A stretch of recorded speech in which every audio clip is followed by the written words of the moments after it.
স্থানীয় শতাধিক জনতা এভাবে স্বেচ্ছাশ্রমে শুরু করেছেন ব্রিজ নির্মাণের কাজ।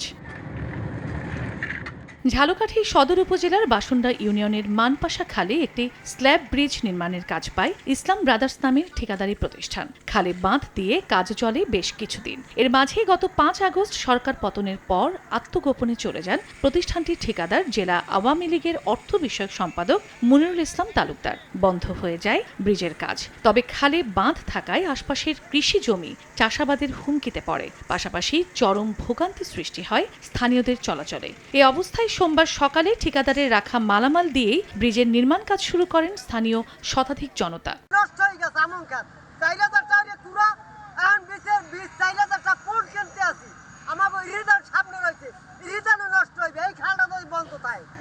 লোক একাত্রিত হইয়া এলাকার স্বার্থে ব্রিজে ঢালাই দিতেছে। এই বাঁধ না ছাড়লে এই এলাকার মানুষের অনেক দুর্ভোগ।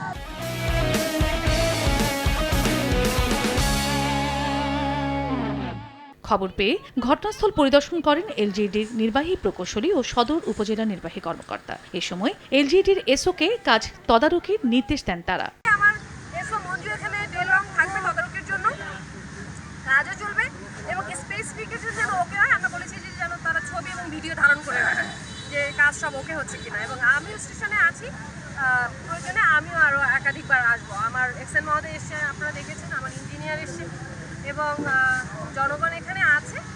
আমার মনে হয় যে এই কাজটা আমরা স্পেসিফিকেশন অনুযায়ী এবং কোয়ালিটিফুল করতে পারবো।